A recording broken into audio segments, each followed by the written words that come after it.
para o módulo 2, vendedores e condições, dando prosseguimento ao nosso curso Técnicas de Vendas para Imobiliárias. Então, no primeiro módulo, vocês já viram lá a documentação necessária que você precisa acompanhar do imóvel e dos vendedores, ok? Vamos aqui à nossa primeira tela. A gente está aqui com aquela imagem lá da certidão daquela matrícula que a gente finalizou o módulo 1. Isso porque tem aquela ressalva importante, né? Se você estiver conversando com o verdadeiro proprietário do imóvel, que é a pessoa que está apontada aqui, você dá prosseguimento a esse módulo aqui, a essas condições que vamos explicitar, ok? CPF RG dos proprietários, você precisa ter todas as informações aqui, cuidado para não divergir nada, inclusive essas informações aqui, geralmente depois do registro geral, SSP, BA, RJ, MG, certifique-se de que esses documentos você vai colocar certinho, ok? Certidão de casamento das partes ou certidão de óbito. Por que certidão de óbito eu levantei aqui, pessoal? Porque é o seguinte, eventualmente você está lá na matrícula, você está com o nome da pessoa, tem lá, filho de fulano de tal, e aí o filho que está, o imóvel tem nome do pai da pessoa que ele está dizendo que morreu. Então, primeira coisa, ele tem que trazer para você o atestado de óbito do parente dele falecido, e você tem que ver se ele é herdeiro único. E aí vai entrar uma série de questões que vamos explicitar mais à frente. Obviamente, isso aqui eu estou dizendo, se não for o caso da matrícula e do vendedor ser a mesma pessoa, tá ok? E aí, se a pessoa está falecida, você tem essa preocupação dessa questão do inventário.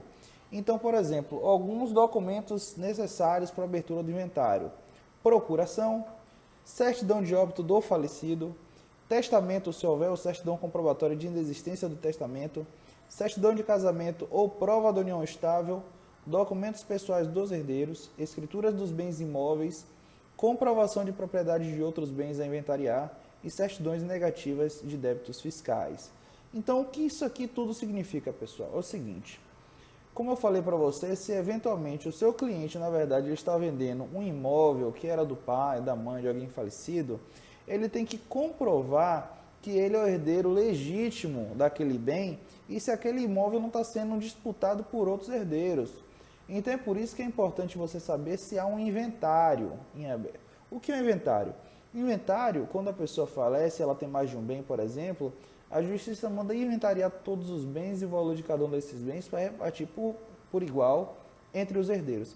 E geralmente tem uma pessoa que é responsável por esse inventário. Então você tem que saber quem é esse inventariante. Essa pessoa que ele está ali procurando, ele tem que ter uma procuração do inventário, tem que ser o titular, o inventariante titular, a pessoa responsável.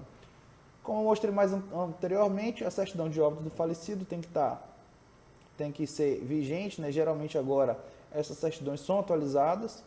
Testamento, se houver, geralmente foi registrado esse documento, está sendo acompanhado por advogado. É sempre bom você saber se o advogado da questão está ciente da transação, se ele pode participar da transação, pelo menos acompanhando.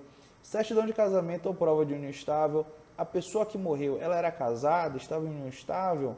Será que a esposa, a viúva que ficou, será que ela também não tem direito a esse bem?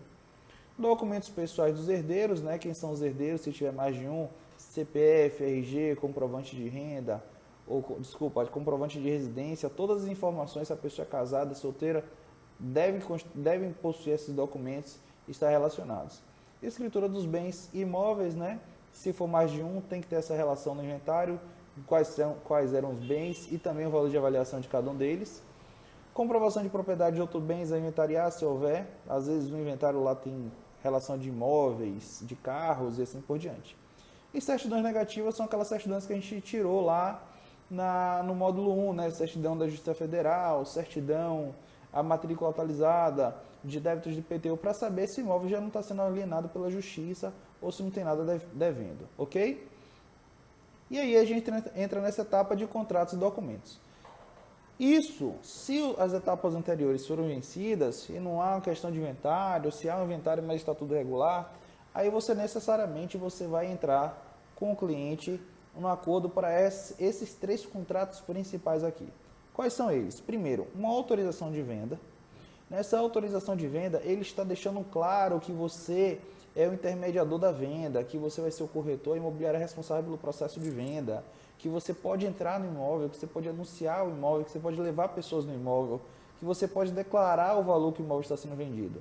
Por isso que nessa autorização de venda, geralmente há uma espécie de procuração, ou até se você quiser também, você pode pedir uma procuração mesmo para o proprietário, caso ele não esteja na mesma cidade que você, às vezes até o cliente é de outro país, então você vai pedir uma procuração, ou você vai colocar um modelo de procuração dentro dessa autorização de venda, para você ficar responsável eventualmente por entrar no imóvel, para fazer uma cópia de chave e assim por diante. Nesse documento de autorização de venda tem que estar claro o valor que está sendo vendido, para depois que você conseguir uma proposta diferente, ou uma proposta, se for levar ao proprietário, ele não tem uma conversa diferente. E também nesse valor de venda tem que estar especificado o valor de sua comissão e quanto é que vai ficar do valor para ser repassado para ele, até para depois não ter um mal entendido. Por exemplo, a pessoa fala, quero vender meu imóvel por 200 mil. Você vai lá, vende o imóvel por 200 mil, na hora de pagar para ele, não, eu quero 200 mil na minha mão. Sua comissão você devia ter colocado por cima. Então, essas informações você deve esclarecer antes com ele e colocar aqui nesse documento. E prazo de venda também, que às vezes a pessoa especifica um prazo. Ó, eu vou deixar na sua mão só por 30 dias, por 60 dias, por 90 dias. Depois disso, vou procurar outra pessoa. Ou depois disso, não quero vender mais. Então, essas informações você deve necessariamente consultar antes. Ok? Contrato de exclusividade é uma peculiaridade do nosso trabalho. Isso porque é o seguinte... Tem profissional que não exige a exclusividade, mas, por exemplo, eu prefiro trabalhar com exclusividade. Por quê? Porque você pode ter confiança de se dedicar e investir na publicidade do imóvel dele. Você pode botar uma placa sua, você pode ir lá investir 100, 200, 500, 1.000, 10 mil reais, 20 mil, 50 mil reais de propaganda no imóvel para vender o imóvel da pessoa, sabendo que se ela for vendida, sua comissão será paga. Diferente disso, se você não tiver exclusividade do imóvel, às vezes está na mão de 2, 3, 4, 5 corretores, o que acontece? Você vai 10 vezes no imóvel com clientes diferentes, com o mesmo cliente, você investe, bota a placa, e um belo dia quando você chega lá no imóvel do cliente, você fica sabendo que um outro corretor acabou de vender e que você nem sabia disso. Então, por isso que eu gosto de trabalhar com exclusividade, certo? Quando você capta o imóvel também do cliente, é importante você fazer uma vistoria dele. Você precisa estar ciente, é importante até fotografar o imóvel, as condições do imóvel. Primeiro, para você saber as informações na hora de repassar para o seu cliente que talvez vá comprar o imóvel. E segundo, para se respaldar. Eventualmente o imóvel está vazio, o cliente, o proprietário deixa o imóvel com você, e o que acontece? Durante o período de anúncio, 30 dias, 60 dias, 90 dias, pode ser que aconteça algum imprevisto, alguém arrombe o imóvel, ou algum desastre natural, ou às vezes até o próprio imóvel por si só se degrada naturalmente, e o proprietário vai lá e cobra de você, ó, eu entreguei o imóvel para você, estava pintadinho, ou estava com a porta, estava com a fechadura. Então você, com a vistoria em mãos, você consegue falar para ele, não, eu já peguei nessa condição, está aqui, detalhadozinho o imóvel, você até assinou. Por isso que é importante fazer uma vistoria, tá certo? Então esses aqui são os contratos e documentos necessários e as verificações importantes que você pode fazer do cliente na hora que você capta o imóvel, tá ok? Vamos agora para o terceiro módulo e mais na frente vamos aprender um pouquinho mais sobre essa profissão tão maravilhosa. Um abraço!